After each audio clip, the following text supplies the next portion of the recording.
Hi, everybody. It is a Monday update here, and it is a crazy time. I've just been sitting looking, got my notes and things I want to touch base with you on today. There have been some developments, obviously. And I realize that no matter what I say here, and no matter what I say, I won't go far enough for a lot of people. I have to just tell you where I'm at and what I'm doing. I'm going to start with COVID and then move to the election. All right, so let's start with that. Today, Madam Governor came out and extended the pause for 12 days. That, I think, surprises no one. She says the additional 12 days will allow the department to determine the full impact of the Thanksgiving holiday on the spread of COVID. Bars and restaurants must remain closed. Dine-in service can remain open for outdoor dining and carry-out. Movie theaters, casinos, group exercises remain closed. This is protecting frontline workers until we eradicate this virus. Well, first of all, we'll never eradicate the virus, right? Viruses are out there. They'll always be there. I also don't think I've heard the term, well, till we can control this virus. You never control a virus, really, right? You know, you might be able to get the vaccine and all that's good. I get it. But I'm just, all right, I guess where I'm at is, let's start at the top. So tomorrow morning, I will get a blueback, which is the beginning of a piece of legislation. I will introduce it to the House of Representatives. That bill will say that moving forward, and again, it's got to get signed by the governor, but the bill will be there. The bill says, look, if the Department of Health and Human Services enacts one of these epidemic closures, the max they can do it for is 28 days. At that point, they have to come to the legislature, just like the emergency management order states. So that will be dropped tomorrow. And we've got to at least do something. So that I'm trying to push that out. Again, I can go into this long discussion. In many ways, I'm preaching to the choir. But instead of ebbing and flowing through this whole thing, the governor has put her foot on the gas pedal and shoved it down. And so that has not allowed for anything in her frame of thinking for any easement on any of this. Maybe, just maybe, if we'd have allowed restaurants to actually open up and businesses to open up during the summer months when things were lower. Remember, we were saying nobody's in the hospital. Why are we locked down? Because the governor said so. Her science and data, her swag said so. Maybe if we'd opened up then, we'd be in a better shape to be paused at this time of year. I don't know. We'll never know because the governor chose to take it on and go. No ebb and flow. It was flat out, let her rip. So I was asked today, well, what do you think is going to happen to restaurants? I think that it is terribly wrong for the government to force any business out of business. And, you know, I'm going to check. I don't know what we can do. Reimburse all these people that are going to go out of business because of these crazy, harsh rules. The other thing is, if the numbers are still climbing, I don't think this 3-week pause worked. Isn't that part of the science and data? Shouldn't there be a decline? Doesn't appear to be. So I don't think the pause worked.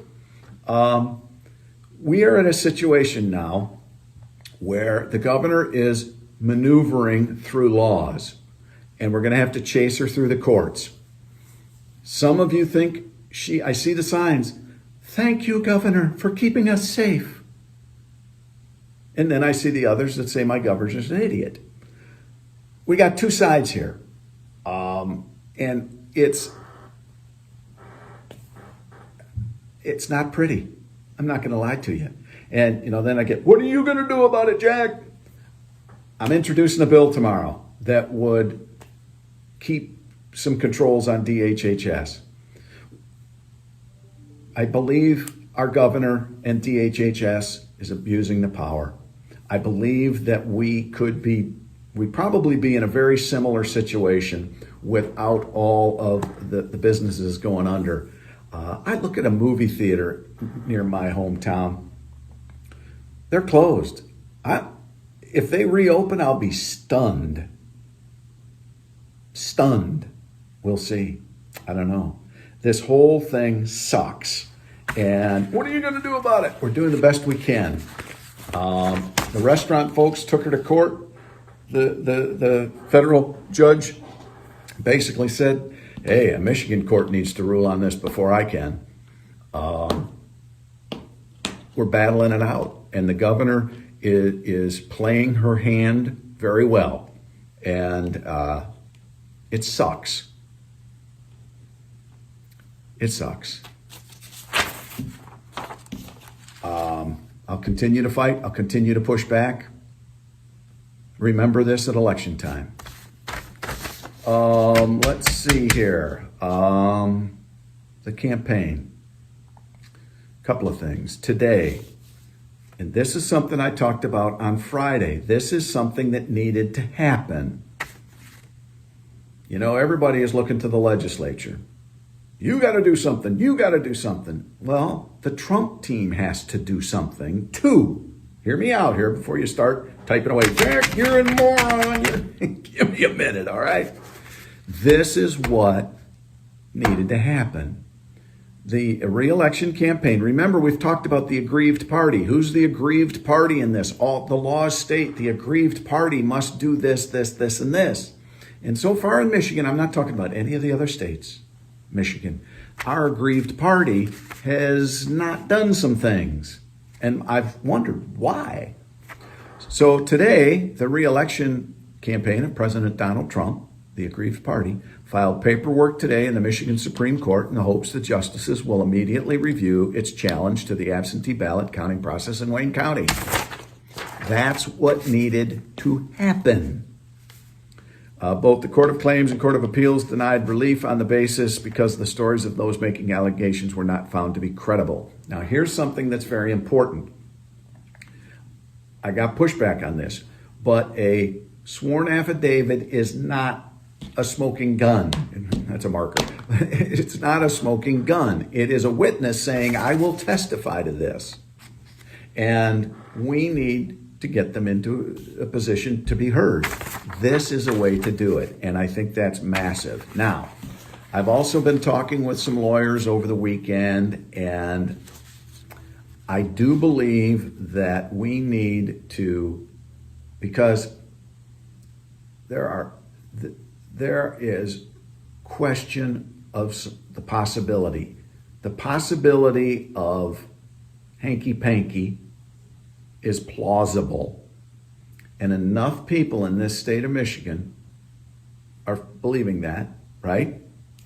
That I believe that we do need to look at the ballots in contested counties, not just Wayne. I know there's a whole, that's this or that.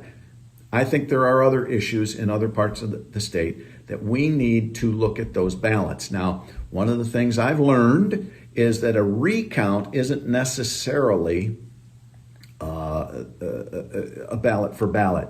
What we need is for the, where is it here? We need to look at all ballot boxes, even the ones that are balanced and sealed.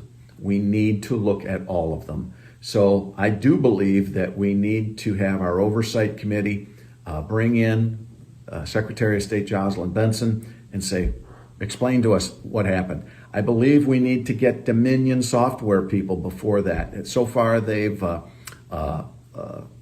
refused to come in. I believe Chair Hall is threatening them with a subpoena. So we need to get Dominion in to testify.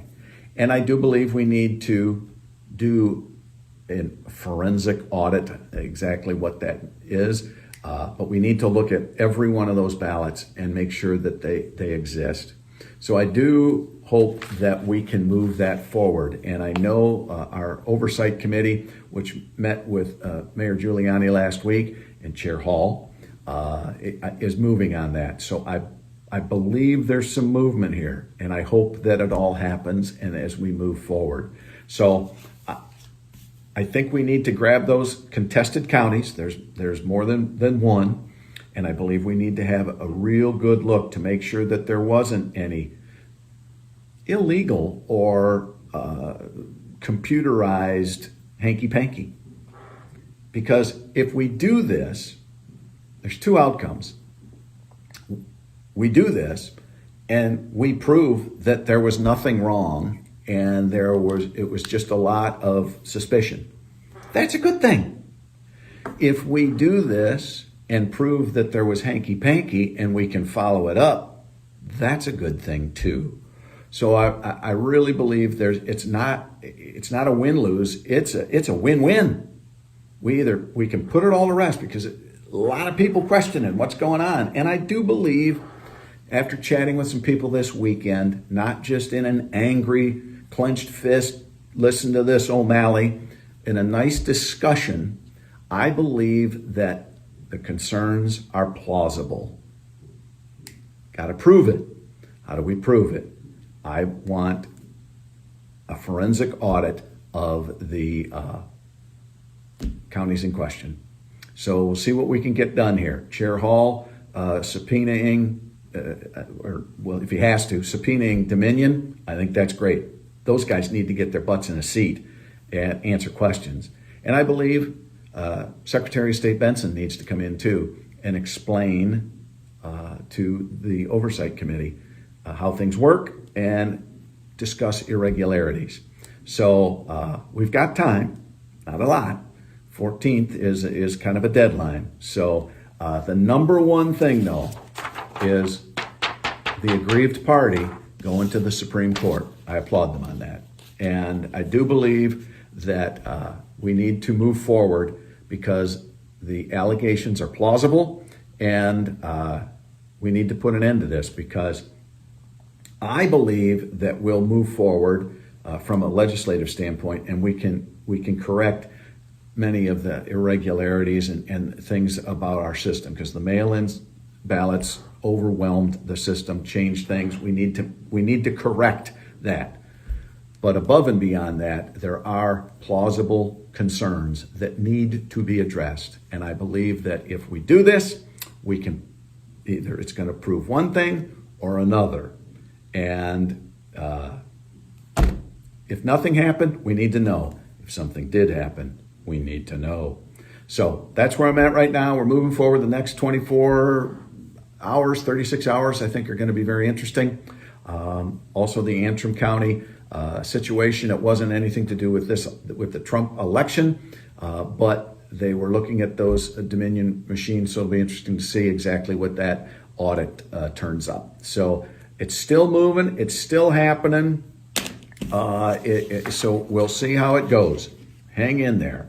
I understand that tensions are high and people's emotions are high. You're being heard. We're moving forward. We're doing things. And again, when it comes to COVID, the governor and her 12-day pause, I'll drop the bill tomorrow. That'll be something, and we'll continue to push. Again, she is tight-roping these rules and these regulations, staying barely legal, and it is a shame that our governor has put us in this position, because I do believe that there was another way to do this, and for whatever reason, she chose not to. So with that, I'll be back on Wednesday, and I'll fill you in. We'll see what's happened between now and then, and we'll go from there. All right? I know I probably didn't make everybody happy tonight, but my goal is not to make everybody happy, because no matter what we do here, by me saying I think we need to do these forensic audits, I just made a whole bunch of people, what are you doing, Jack? You're just doing this, you're just doing that. And if I'd have said no, then I'd have had that group. So I'm not here to make everybody happy. I'm here to try and figure this out and get it done to the best of my ability and to the best we can do it legally, right? And again, the Trump campaign, it's huge. Our laws talk about the aggrieved party. So I'm glad the aggrieved party is moving forward, right? Because that's a huge part of this. All right? Good night.